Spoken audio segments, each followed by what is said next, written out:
Hello everyone. हमारी science की series चल रही थी और आज हम पार्ट 4 डिस्कस करेंगे। प्रीवियस वीडियोस अगर आपने नहीं देखी है तो डिस्क्रिप्शन में लिंक है, आप चाहो तो देख सकते हो। नेक्स्ट वीडियो में हम 2020 में 2022 में जो डिफरेंट एग्ज़ाम हुए हैं और उनमें जो साइंस के क्वेश्चंस आए हुए हैं उनके बारे में डिस्कस करेंगे। और उसके बाद साइंस की जो सिंपल क्वेश्चंस की सीरीज़ है उसको यहीं पे रोक देंगे और जो दूसरे सब्जेक्ट्स हैं उनको हम डिस्कस करेंगे और मोस्ट प्रोबेबली हम हिस्ट्री को डिस्कस करेंगे।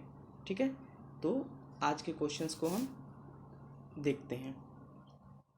तो सबसे पहले प्रीवियस वीडियो में जो क्वेश्चंस मैंने पूछा था उसके बारे में डिस्कस कर लेते हैं। तो आई होप कि आपने ये क्वेश्चंस किए होंगे और आपको ये क्वेश्चन आते होंगे। तो क्वेश्चन था 180 ग्राम पानी में अणु के कितने मोल होते हैं। तो ऑप्शन बी इसका सही जवाब है, जो कि है 10 मोल। ठीक है, 10 मोल कैसे हो गया? तो सबसे पहले हमको ये पता होना चाहिए कि जो पानी होता है उसका फॉर्मूला क्या होता है। तो पानी का फॉर्मूला होता है H2O।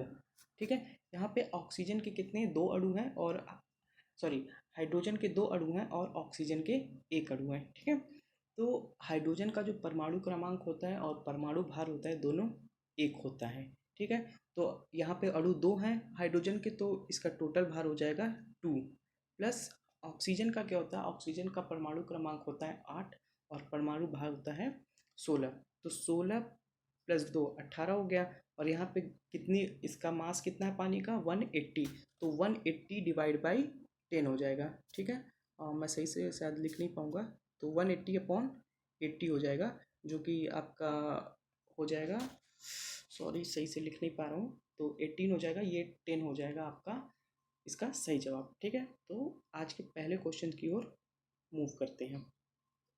तो पहला क्वेश्चन है, यदि किसी चुंबक को गर्म करेंगे तो अगर आप किसी चुंबक को गर्म करते हैं तो उसका चुंबकत्व क्या हो जाएगा, कमज़ोर हो जाएगा या कम हो जाएगा। तो ऑप्शन ए सही हो जाएगा। ठीक है, इसके अलावा अगर आप किसी चुंबक को पीटते हैं या उसके जो पोल होते हैं, ध्रुव होते हैं, सेम ध्रुव को एक साथ आप ज़बरदस्ती क्या करेंगे, बांध देंगे या पकड़ के रखेंगे, तो क्या होता है, तो भी उसका चुंबकत्व क्या हो जाता है, कमज़ोर हो जाता है। ठीक है, तो ये तीन चीज़ें होती हैं जो कि चुंबकत्व किसी चुंबक के चुंबकत्व को हानि पहुंचाता है। ठीक है, तो ऑप्शन ए सही है। और नेक्स्ट क्वेश्चन की ओर मूव करते हैं।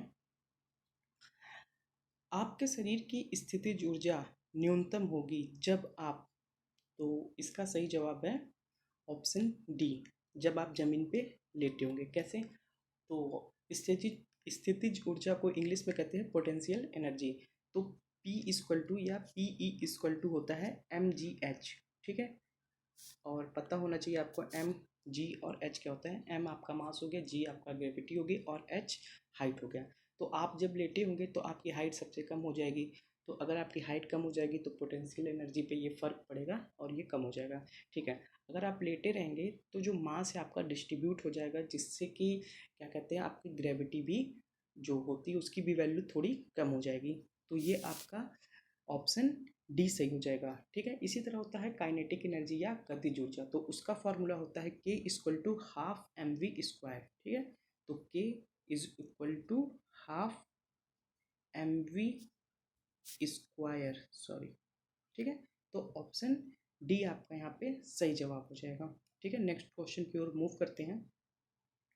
ऊष्मा एक शरीर से दूसरे शरीर की ओर बहती है क्योंकि उनमें अंतर होता है। तो इसका ऑप्शन हो गया ऑप्शन डी, तापमान, टेम्परेचर। ठीक है, टेम्परेचर एक सदिश राशि होती है। ठीक है, तो प्रकृति से उसका कोई लेना देना नहीं है। और तापीय क्षमता मतलब वो कितना कैपेसिटी, मतलब उसकी कैपेसिटी कितनी, कब तक वो ताप को ले सकता है, ग्रहण कर सकता है बिना पिघले हुए, मेल्ट हुए। ठीक है, और यहाँ पे एक ऑप्शन है विशिष्ट ऊष्मा। विशिष्ट ऊष्मा क्या होता है, जैसे कि आप कोई गैस है, ठीक है, उसकी जो वो वॉल्यूम है वो क्या है, कांस्टेंट है। ठीक है, अगर उसका मान लीजिए तापमान है 5 डिग्री सेल्सियस या कोई भी डिग्री, मतलब मान लीजिए 5 डिग्री या 6 डिग्री सेल्सियस है। ठीक है, अगर उसका टेम्परेचर आपको 1 डिग्री सेल्सियस आपको बढ़ाना है, जैसे मान लीजिए 5 है तो 6 करना है, 7 है तो 8 करना है।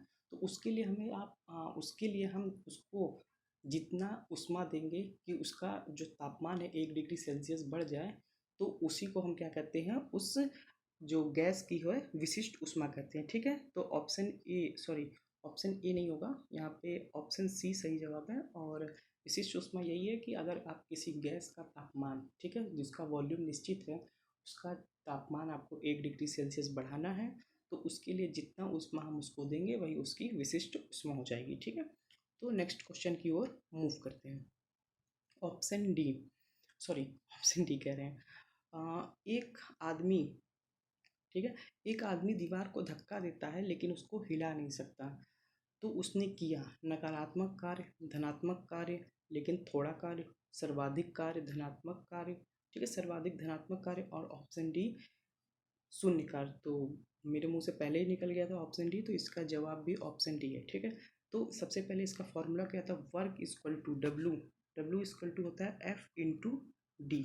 एफ क्या होता है, फोर्स, ठीक है, एफ होता है फोर्स और डी होता है डिस्प्लेसमेंट। ठीक है, एफ मतलब बल और डी मतलब डिस्प्लेसमेंट, विस्थापन। ठीक है, तो एफ आपने चाहे जितना भी फोर्स लगा दिया, अगर वो विस्थापित नहीं होती, अगर वो जो जो क्या दीवार है, दीवार या कोई भी चीज़ अगर वो अपनी जगह से हिलती नहीं है, तो उसका जो डिस्प्लेसमेंट है, विस्थापन, वो होगा जीरो।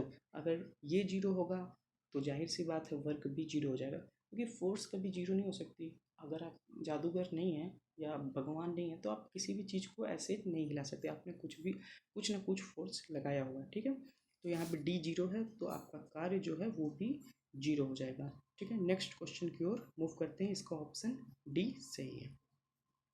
वैद्युत शक्ति को मापा जा सकता है, तो वैद्युत शक्ति को हम माप सकते हैं डायनमोमीटर से। ठीक है, चाहे वैद्युत शक्ति हो, मतलब वैद्युत शक्ति हो या मैकेनिकल फोर्स हो या मैकेनिकल पावर हो, इनको हम डायनमोमीटर से मेज़र कर सकते हैं। तो ऑप्शन ए क्या हो जाएगा, सही हो जाएगा। ठीक है, उसके बाद है वोल्ट मीटर, तो जाहिर सी बात है वोल्ट मीटर वोल्टेज या विभवांतर को मापता है। ठीक है, फिर है हाइड्रोमीटर। हाइड्रोमीटर क्या होता है, ये पानी की डेंसिटी को या पानी की शुद्धता को, ठीक है, अगर पानी ज़्यादा डेंस होगा तो जाहिर सी बात है उसमें कुछ ना कुछ मिला होगा, तो वो अशुद्ध ही होगा। ठीक है, तो जो हाइड्रोमीटर होता है वो पानी की डेंसिटी को मेज़र करता है या शुद्धता को मेज़र करता है। इसी तरह एक होता है हाइग्रोमीटर, तो हाइग्रोमीटर क्या होता है, वो ह्यूमिडिटी को मेज़र करता है। ठीक है, ह्यूमिडिटी को मेज़र करता है। फिर ऑप्शन बी है एंडोस्कोप। एंडोस्कोप क्या होता है कि जैसे कि आपके बॉडी में कुछ प्रॉब्लम आ गई है, तो एक पाइप नुमा एक संरचना होती है जो आपके मुंह के थ्रू आपके पेट में डाली जाती है, और उसके जो आगे क्या लगा रहता है, कैमरा लगा रहता है। ठीक है, तो उस कैमरे से हम देखते हैं कि क्या आपके उसमें दिक्कत आ रही है। ठीक है, हालांकि एक चीज़ और भी है कि एंडोस्कोप करने से पहले आपको कुछ खिलाया जाता है और उसमें बेरियम मिला होता है। इससे क्या होता है, क्योंकि आपके बॉडी के अंदर तो प्रकाश है नहीं, हमको ठीक से दिखेगा नहीं, तो वो बेरियम क्या होता है, उससे थोड़ी रोशनी हो जाती है, तो हमें थोड़ी सहूलियत मिलती है, ठीक है, चेकअप करने के लिए। तो यहाँ पे ऑप्शन ए सही जवाब था। ठीक है, फिर है रक्तदाब मापा जा सकता है। रक्तदाब मापा जा सकता है, यहाँ पे भी ऑप्शन डी सही है, स्फेग्नो मैनोमीटर। ठीक है, स्फेग्नो मैनोमीटर होता है जो आपका ये होता है रक्तचाप या ब्लड प्रेशर मापने के लिए।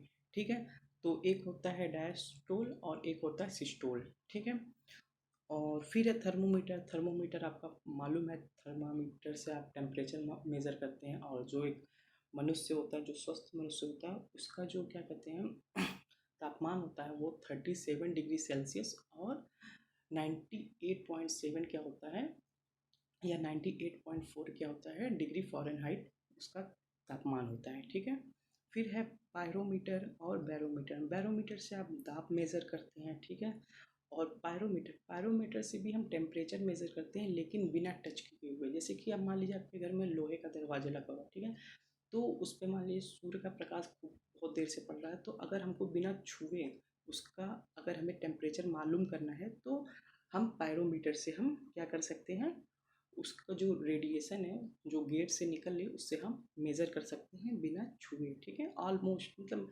1-2 डिग्री का फ़र्क होगा, लेकिन उससे हम मेज़र कर सकते हैं। ठीक है, मतलब जैसे कि ये ऐसी चीज़ों के लिए जो बहुत दूर हैं, ठीक है, लेकिन पास की चीज़ें भी हैं, उसको भी मेज़र कर सकते हैं। तो ऑप्शन डी इसका सही जवाब हो जाएगा।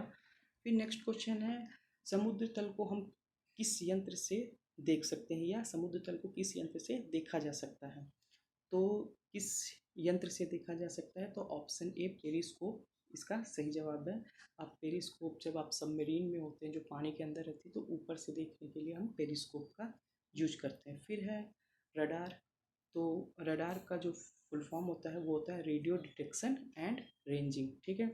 रडार रेडियो सिग्नल छोड़ता है और हमें पता चल जाता है, ठीक है। फिर उसका फिर ऑप्शन सी है, सॉरी ऑप्शन बी है माइक्रोस्कोप। माइक्रोस्कोप से हम जो माइक्रो ऑर्गेनिज्म होते हैं, जो छोटे सूक्ष्म जीव होते हैं, उनको देख लेते हैं, जैसे बैक्टीरिया हो गया, वायरस हो गया। फिर वोल्ट मीटर फिर से आ गया। तो वोल्ट मीटर क्या करता है? विभवांतर को मेज़र करता है, ठीक है।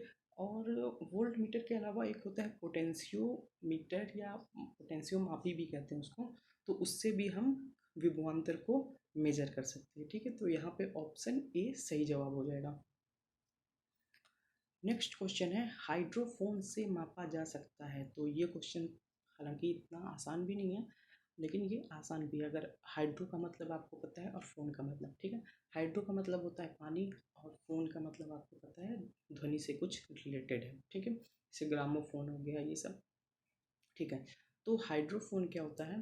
हाइड्रोफोन अगर हमको पानी के भीतर, ठीक है, जैसे कि मान लीजिए सबमरीन ही है पानी के भीतर, ठीक है। तो सबमरीन है, तो हमें पता चलना चाहिए ना कि कैसे। तो हम सोनार मेथड का भी यूज कर सकते हैं, ठीक है। सोनार मेथड, जैसे सोनार का फुल फॉर्म क्या होता है? साउंड नेविगेशन एंड रेंजिंग, ठीक है। तो इसमें वो अल्ट्रासोनिक वेव छोड़ी जाती है, जो कि हम अल्ट्रासाउंड में भी यूज करते हैं, ठीक है।